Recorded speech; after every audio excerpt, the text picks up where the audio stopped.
जी लगारे साहब। देखें, दोनों बड़े मईशतदान जो हैं वो बोल चुके हैं और मैं उसमें कोई ज़्यादा इजाफा नहीं कर सकूंगा। बात यह है कि हम एक ऐसी गाड़ी पर बैठकर मंजिल मकसूद की तरफ जा रहे हैं जिसका ईंधन जो है हम कर्ज पर लेते हैं और वो कर्ज अदा करने के काबिल नहीं होते हैं, फिर नया कर्ज लेते हैं और हम मंजिल मकसूद पर भी नहीं पहुंच पाते हैं और हमारा कर्ज भी ऊपर चढ़ता जाता है। ये है हमारे मुल्क की मईशत की सूरत हाल। और हमने आमिर साहब ने अच्छी निशानदेही कि हम जो 11,000 अरब का ख़र्चा करते हैं और हमारे इदारे जो हैं वो बिल्कुल नुकसान में चल रहे हैं, तो उससे पहले जो हमने बेचे हैं उनका क्या फ़ायदा हुआ है, मुझे ये आज तक समझ में नहीं आया है। हमारे कराची के अंदर बड़े बड़े डिपो हुआ करते थे SRTC के, हमारे कराची ट्रांसपोर्ट कॉरपोरेशन के बड़े बड़े डिपो, बड़ी बड़ी ज़मीनें हुआ करती थी। कहाँ हैं वो ज़मीनें?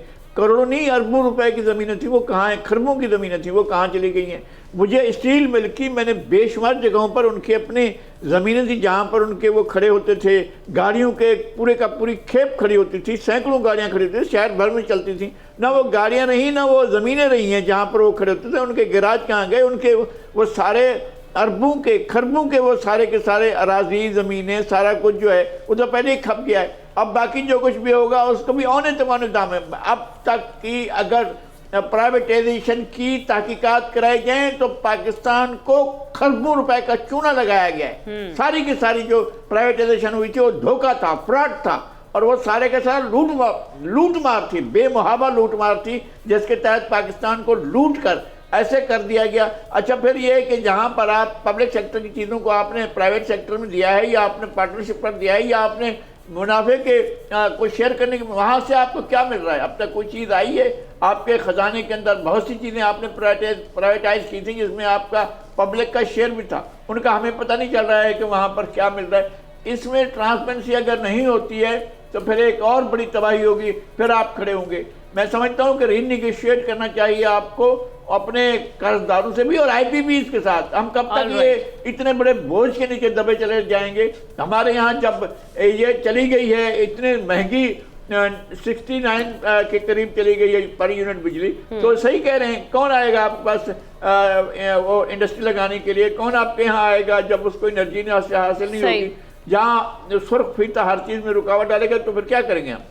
शाह साहब, ये आपको लग रहा है कि इंटेंट है इस बार, जिस तरह के मामला चल रहे हैं, जो सिचुएशन चल रही है, उसको देखते हुए चीज़ें बेहतरी की जानिब जाएंगी भी?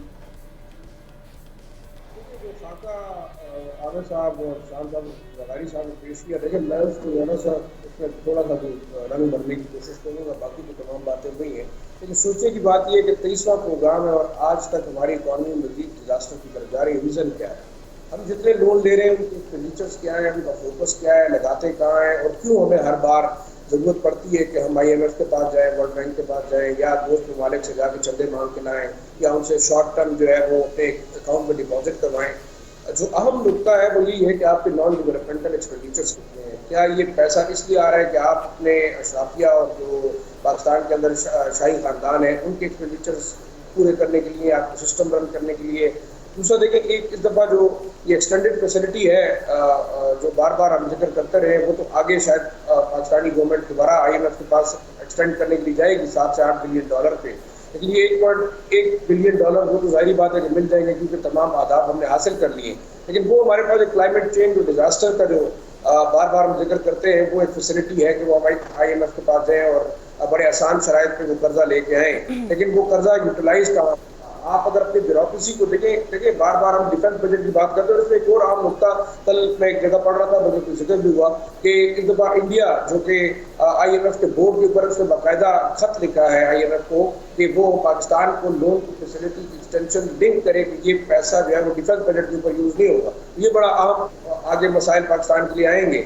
दूसरा एक जो आम मुद्दा है वो ये है कि हम ब्यूरोक्रेसी को क्यों फोकस नहीं करते, क्योंकि इस वक्त अगर आप देखें हमारे यहाँ जितनी इस वक्त पाकिस्तान के अंदर एडमिनिस्ट्रेटिव सेटअप है, अरबों डॉलर जो है उनके फ्यूल, उनकी गाड़ियों और उनके नॉन डेवलपमेंटल एक्सपेंडिचर्स पर चल रहे हैं।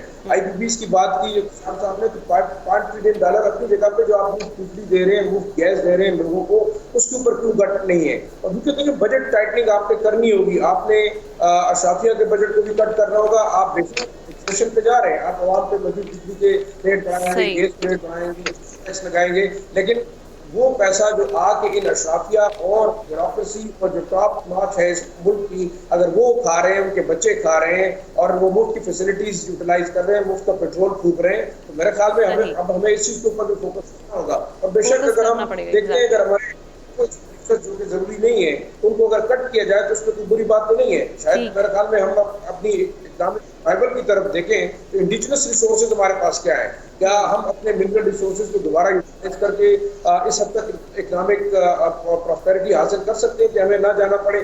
یہ تمام چیزیں اس وقت ہوگی جب آپ ملک کے اندر ایک کرپٹ سسٹم اور کرپٹ مافیا جو ہے اس کو اکاؤنٹیبل ٹھہرائیں گے. سبسکرائب کریں اور بیل دبائیں تاکہ کوئی خبر رہ نہ جائے.